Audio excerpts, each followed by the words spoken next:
Hello, everybody, and welcome to another episode of the Awakened Souls podcast. I'm your host, Devin Brown, a Kundalini activator, spiritual guide, mentor, and hopefully just a great source of entertainment for you. Let's get ready to dive in. Hello, everyone. Have you missed me? Because I have both missed this and not missed this all at the same time. That being said, why have I kind of disappeared? Well, it's kind of what I'm going to be talking about today, all about less work and more play. And I actually wrote in my newsletter about this, so we're going to be talking a lot about what I sent in my newsletter. But beyond that, I'm going to be sharing a free activation that'll be the next upload for you guys. And it's all about taking your power back on these holiday season and recognizing like where you might be leaking energy without realizing you are leaking energy. So let's go ahead and dive in. So let's go ahead and talk about play and how important it is in our daily lives. And this is not just our daily lives as in I go out and hang out with friends, etc. But we need to find a way to incorporate play even into the very mundane activities that we have on a regular basis. And if you can figure out how to do that, you have just unlocked the key to happiness. And before we dive into this and talk about play and how to add it into our lives, I think we need to take a moment and talk about what is play.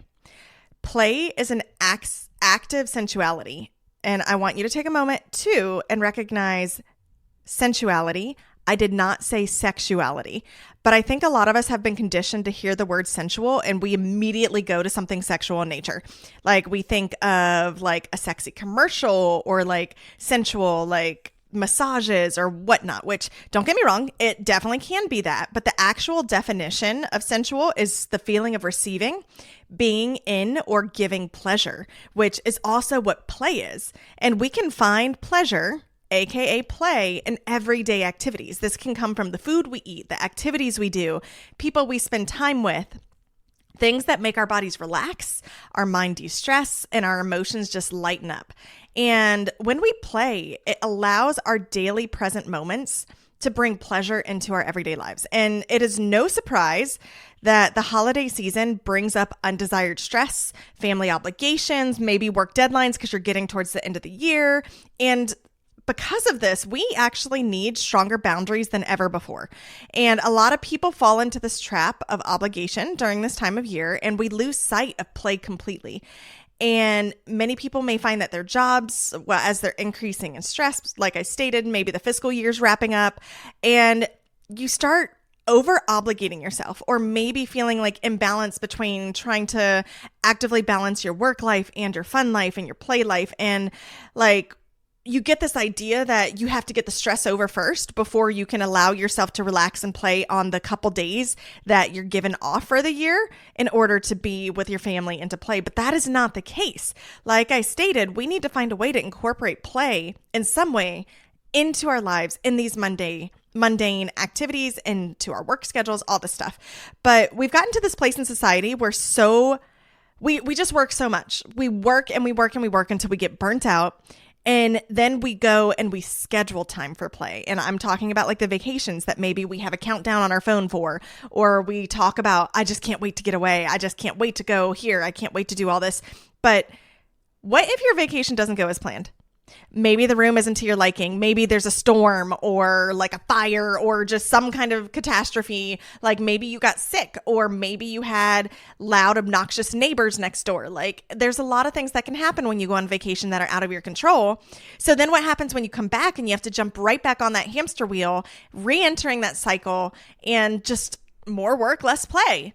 That sounds awful to me. Like, honestly, no, thank you.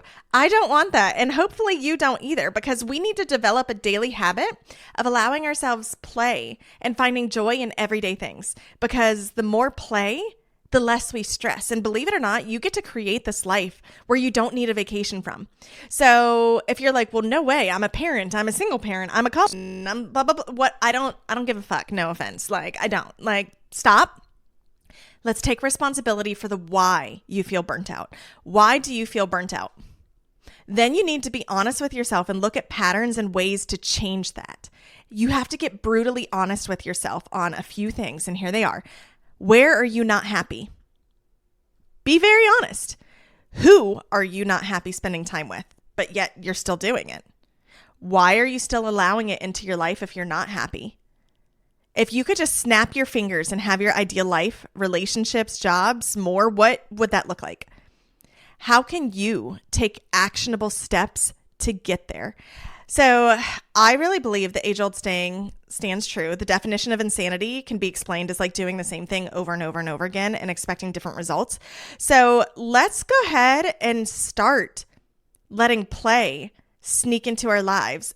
But especially during this holiday season, we need to find ourselves, instead of settling because we feel pressured, we need to find ourselves upholding healthy boundaries. And if you're not careful and you don't do that, you're going to find your peace is stolen from you. Maybe even as you're spending time with your family or that deadline at work is looming over you. And it's kind of one of those things, okay, well, how do we as spiritual beings reach this point where we play more than work? And in truth, this can actually be achieved a couple ways. So we need to make sure that we're taking care of ourselves physically, first of all. This involves eating healthy meals, intentional movement, watching what we put in front of us on the TV, what we're listening to, the conversations we're allowing to take place, like everything. Is it edifying us or is it tearing us down? It's going to be feeding one end of the spectrum or the other. We need to make sure that we're making choices that align with what we really want, not what we feel that we have to do. This includes fun and work. This includes, are you at a job that you love? Are you hanging out with people that you actually want to be around? If not, what steps do you need to take to change that? That's part of taking responsibility to move forward into a life that you want and into a life that is more play and less work.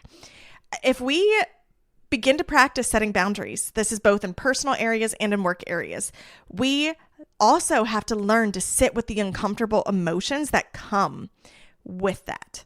And they're going to come. I'm like, there's no way to get around it. But as you begin to set boundaries and it feels uncomfortable, it's very vital to note that uncomfortable doesn't mean bad. It's just different.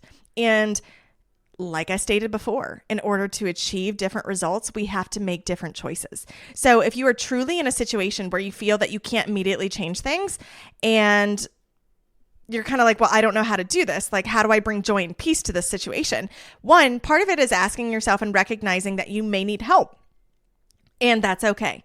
It's recognizing like, okay, I don't feel like I can get out of this on my own. I don't feel like I can leave this on my own. I don't feel like I can change this right now on my own. So what do I need to do to bring peace to my life? It can be opening up to someone vulnerably and asking for help. But another part of it can be taking moments of full presence a few times a day, like maybe feeling your body, doing some sort of self-care or bringing joy to yourself. Like a big part of it is taking present moments in the seemingly mundane. And this is for everybody, not those who just feel stuck. So let's say that the only time you have for yourself is in the morning with that cup of coffee that you just don't feel like you have time to finish. So try getting up 5 minutes earlier or even putting your phone down so as not to distract you. And if you're like, well, I don't like the taste of coffee, it can be anything. It can be any type of sensual practice or pleasure play. Like let's say that you wash your hands after you go to the bathroom. Well, take time with that soap, massage your hands, focus on where your hands feel the pressure. That adds just another 30 seconds to 45 seconds into your routine. It's not going to make or break you, but it allows you to drop into your body, have a present sensual practice added into something that feels and seems so mundane. And just know you're not alone feeling frustrated, especially around the holiday season. You feel everybody else's emotions, everybody else's energies, all of this stuff. And here's the thing though, we also get to choose where we put our energy. And this includes with family obligations, with family things, because truth of it, family obligations, finger quotes, you're not obligated to give your energy or attention to anyone. Period.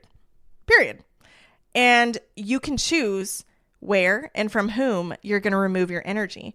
Because I want you to recognize that self-preservation is self-love. Self-boundaries are not a negative thing. And those who are healed will encourage you to set boundaries. Those who are healed are not going to be offended if you're like, look, I'm on empty. I really need to take care of myself today. We will applaud you for taking the space you need. It's the people who are not healed, who are not at a mature capacity, that are going to have issues.